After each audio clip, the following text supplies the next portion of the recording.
भगवान बुद्ध को कौन नहीं जानता है? हम बोले उनके बाप का क्या नाम? शायद इतना लोग बैठे होंगे, शायद किसी को नहीं पता होगा। कितने लोग हैं जिनको पता है कि भगवान बुद्ध के बाप कहते हैं? उसको तो राजा थे भाई, उस राजा के नाम रहना चाहिए, याद रहना चाहिए सबको। वो तो भिखारी था भगवान बुद्ध, उसका नाम क्यों याद रख रहे हैं भाई?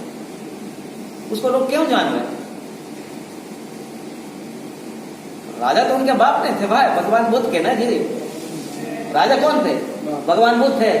वो तो भिखारी थे, सब दिन तो भिक्षाटन करके जीवन बिताए, लेकिन 5000 वर्ष बाद भी उसको सब जानते हैं, उनके बारे में पढ़ाया जाता है। उनके बाप के बारे में क्यों नहीं पढ़ाया जाता? बोले सर प्रतिष्ठा किसको है? आपके सोचिए, प्रतिष्ठा है किसको? भगवान बुद्ध को कि उनके पिताजी को? है ना सर?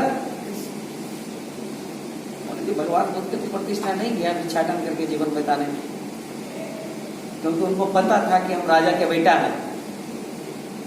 अगर हम भिक्षाटन करके अपने ईगो को नहीं खत्म करेंगे ना, तो मेरे अंदर जो परमात्मा है वो हमको नहीं पता चलेगा, उनको हम नहीं जान पाएंगे। और ये बिजनेस वही चीज देता है आपको। जब जाएंगे ना लोग, आपको अपशब्द बोलेगा ना, तब आपको आवाज होगा कि मैं कौन हूं, मेरा काम क्या है, हम किस लिए आए अंदर में। शायद इतनी बड़ी बात बोल रहे हैं सर, समझ में आ रहा होगा या नहीं आ रहा होगा, हम तो बैठे रूम, लेकिन इस काम को करने में बड़ा शर्म लगता है ना, क्यों भाई? लेकिन अगर जॉब कर रहे हैं या कोई दूसरे काम कर रहे हैं, गलत तरीके से कुछ पैसा कमाने का मौका आ जाएगा ना, तो उनको चुकिएगा, वहां पे कोई शर्म नहीं आएगा। उसमें उस समय सोचते हैं कि भगवान नहीं देख रहा। भाई अच्छी रास्ता पे चलने में लोगों को बड़ी परेशानी आती है, लेकिन गलत रास्ता पे चलने में आसान लगता है, लेकिन आसान होता नहीं है, सबको पता है। अच्छा कितने लोग हैं यहाँ पे जो फिल्म देखे होंगे, टीवी हुई है सब देखे, फिल्म देखे ना? 100% लोग देखे।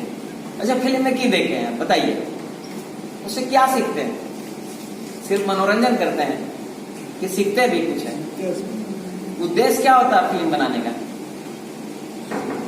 पैसा कमाना। लेकिन हम लोग क्या करते हैं? मनोरंजन की इजाजत। उसमें हीरो को देखे हैं कितना कष्ट होता है, वो गलत रास्ता नहीं अपनाता, लेकिन जो गलत रास्ते को होता है उसका नतीजा क्या होता है? जहां से भी आप कुछ सीखना चाहेंगे तो सीख सकते हैं। अब बताइए कि चाइना वहां चला गया, इंडिया में जिस दिन ये होगा, बताइए हम लोग कहाँ होंगे? हम लोग कहाँ होंगे हिंदुस्तान में? आप सोचिए हम लोगों की आमदनी कहाँ होगी?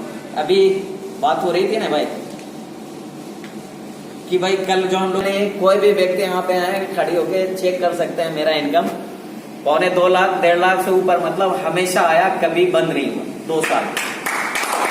आप पूछिए कि हम लोग किस बिजनेस में?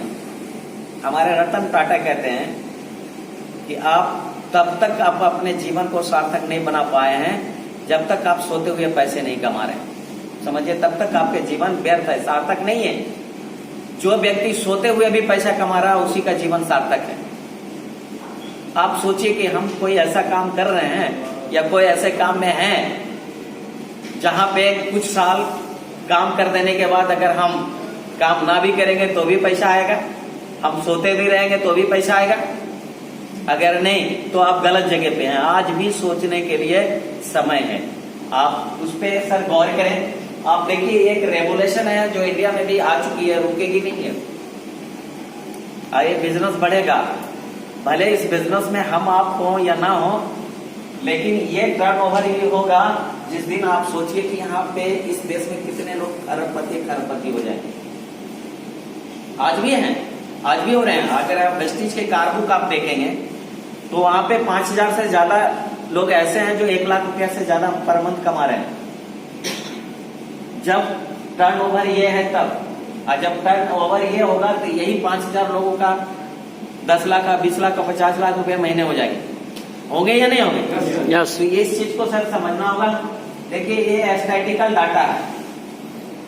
अभी बहुत लोग रोना रो रहे होंगे कि बीजेपी और कांग्रेस और फलना पता नहीं कि बोलते रहे, बेमतलब का चर्चा करते रहे होंगे। जिनसे भी मिल गए थे ये वो पेट्रोल का दाम बढ़ गया, इसका रेट बढ़ गया, उसका रेट बढ़ गया।